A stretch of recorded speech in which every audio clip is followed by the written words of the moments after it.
उतना ही बड़ा कार्यकर्ता है, प्रदेश अध्यक्ष उतना ही बड़ा कार्यकर्ता है, राष्ट्रीय अध्यक्ष भी एक कार्यकर्ता और प्रधानमंत्री भी एक कार्यकर्ता है। यह हमारी सोच में अलग है। मगर मैं यहां पे एक बात कहना चाहता हूं, देखिए विनोद तावड़े जी ने स्वयं यह बताया कि वो थाने से ट्रेवल कर रहे थे और वो अनेक प्रत्याशियों से जानकारी ले रहे थे संगठन की दृष्टि से, और उस समय वो हाईवे पे यहां से नजदीक से गुजर रहे थे। उन्होंने कहा यहां आ जाइए, इसलिए वो आ गए।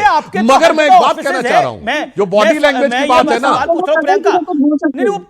वो पार्टी के ऑफिस में जाते, वो पार्टी के ऑफिस जाते, अरे भाई पूरी बात तो होने दीजिए, नेताओं से बात करने के लिए वो 5 स्टार होटल में घूम रहे। अरे भाई सुनिए तो, प्रत्याशी ने कहा यहां बैठक चल रही है, महोदय प्रत्याशी ने कहा कि यहां पर बैठक हो रही है, तो वहां पर बैठक में अगले दिन क्या क्या होने वाला है, किन तरह की चीजों, इस पे बात करने के लिए गए। अब मैं एक बात और कहना चाहता हूं अमीश जी, मुझे वाक्य पूरा करने दीजिए। बोल सकती ये महाराष्ट्र में कोई अकेली घटना नहीं हो रही है, ये पिछले प्रियंका चतुर्वेदी कुछ कहना चाहती है। प्रियंका चतुर्वेदी वो कार्यकर्ताओं से बातचीत करने के लिए गए थे।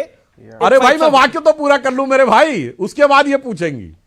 नहीं प्लीज मुझे 30 सेकंड बोल दे प्रियंका जी, फिर आप बोलिए। बातचीत चल रही है, अगर मुझे समय मिले तो मैं बात करूं, वरना मैं चली जाऊं। बहुत अच्छा होगा कि आप लोग आपस में ही सुलझा लें, घर का ही मामला है। बोलिए प्रियंका जी। Thank you. मैं बस यहाँ पे ये कहना चाहती हूँ, हर दूसरे सेंटेंस के लिए ये कहने बड़ी हास्यास्पद है, बड़ा हास्यास्पद है, बड़ा हास्यास्पद है। जिन्होंने प्रजातंत्र को ही हास्यास्पद बना दिया हो, जिन्होंने संविधान को ही हास्यास्पद बना दिया हो, उनके लिए हर चीज हास्यास्पद लगेगी। और मैं तो आज हैरान हूँ कि आज क्योंकि इनके पास तर्क नहीं है, आर्ग्यूमेंट नहीं है, वो कैसे वो ऐसे रास्ते से चल रहे थे। फिर उनको खबर मिली कि यहाँ पे मीटिंग चल रही है, फिर वो उस होटल में घुस जाते हैं, उस होटल में पैसा बरामद होता है। और मैं एक और चीज बताऊं, ये वंचित बहुजन अघाड़ी ने हमें फोन करके नहीं कहा कि टिप ऑफ बीजेपी से आया, वो बाकायदा टेलीविजन चैनलों पे बोल रहे हैं। और वो सिर्फ यहीं पे नहीं रुके हैं, उन्होंने ये तक कहा कि विनोद तावड़े जी होटल की किचन के रास्ते से भागने की कोशिश कर रहे थे, इसलिए वंचित बहुजन अघाड़ी के लोगों ने उनको रोकने का काम किया। तो तीसरी चीज, अगर उनके चोर की दाढ़ी में तिनका नहीं था तो वो भागने की क्यों कोशिश कर रहे थे?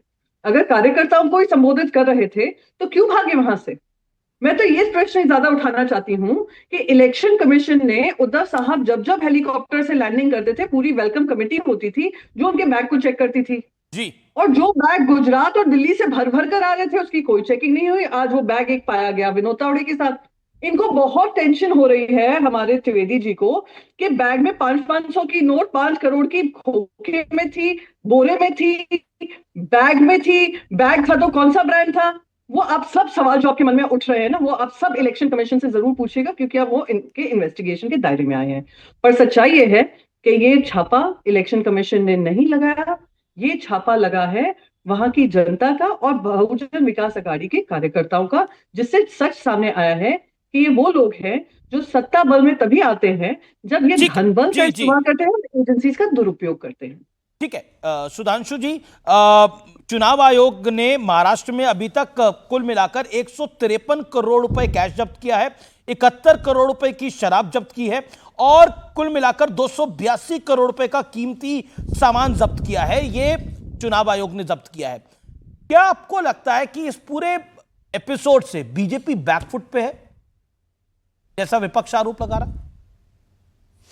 देखिए मैं बताना चाहता हूं, अब मैं आपसे अनुरोध करूंगा मुझे वाक्य अपना पूरा कर लेने देंगे। देखिए प्रियंका जी ने जो बोला वहीं से देखिए 2 पॉइंट इनके बोलता हूं जो उन्होंने टेक्निकली बोला। इन्होंने कहा ये छापा चुनाव आयोग ने नहीं मारा, है बहुजन विकास अघाड़ी वालों ने मारा। अब बताइए साहब, ये संविधान के रखवाले ये बोल रहे हैं कि चुनाव के दौरान छापा राजनीतिक दल मार सकता है। अभी बोल रहे थे कि भाजपा के अंदर से टिप आई और फिर अब कह रहे हैं कि छापा उन्होंने मारा। दूसरा, इन्होंने कहा कि उन लोगों ने कहा कि विनोद तावड़े जी किचन के रास्ते से जा रहे थे। वीडियो में क्या दिख रहे हैं? हॉल में बैठे दिख रहे हैं, किचन में दिख रहे हैं।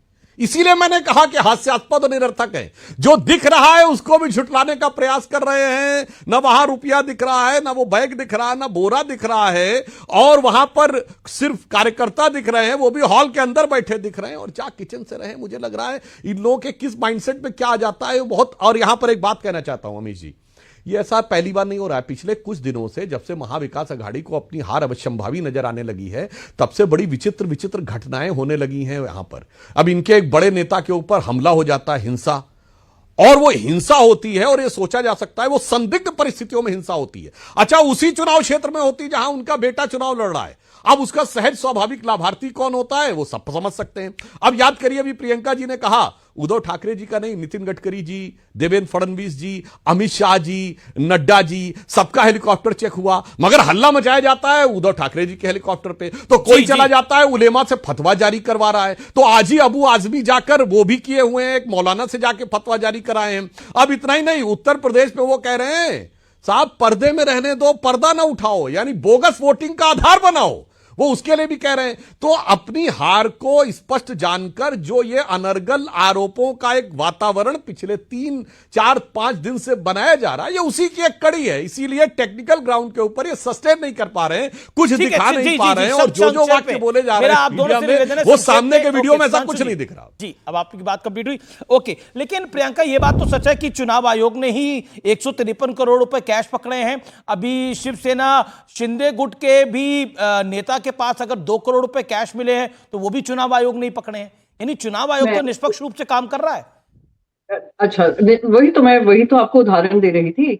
4 बार उद्धव साहब का हेलीकॉप्टर में रोका, अमित शाह ने एक पूरी रील बनाई, और ये सारे जो वीडियोस बने हैं, उद्धव जी ने जब उसके बारे में 2 बार होने के बाद उन्होंने आवाज उठाई है, तब इनके वीडियोस है। अगर उससे पहले कोई वीडियोग्राफी रिकॉर्ड है, क्योंकि इलेक्शन कमीशन जब ये चेकिंग करता है वो हमेशा एक वीडियोग्राफी बिल्कुल करता है। अगर उसको पहले किसी ने किया हो तो वो उजागर कर दें, तो हम अपने आप को करेक्ट कर लें।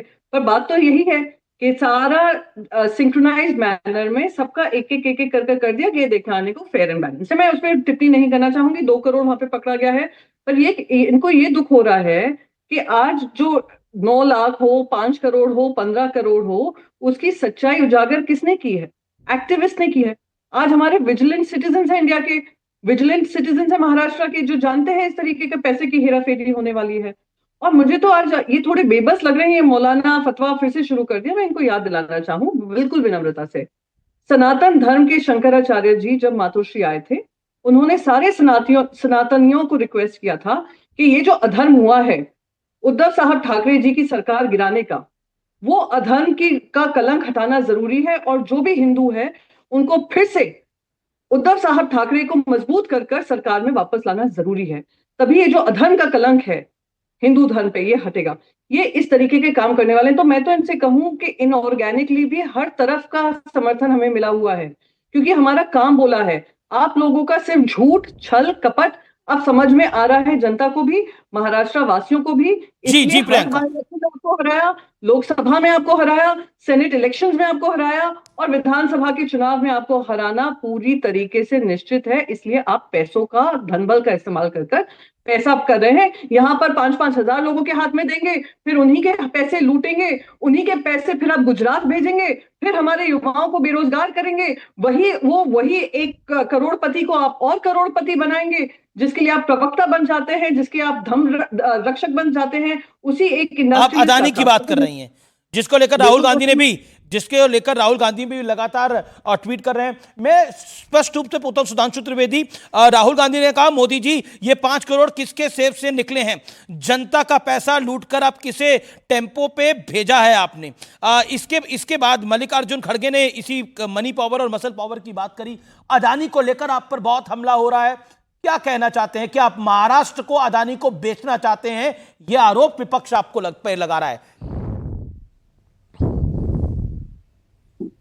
देखिए, मैं पुनः कह रहा हूं, तीसरी बार में प्रियंका जी का वक्तव्य फिर बदल गया।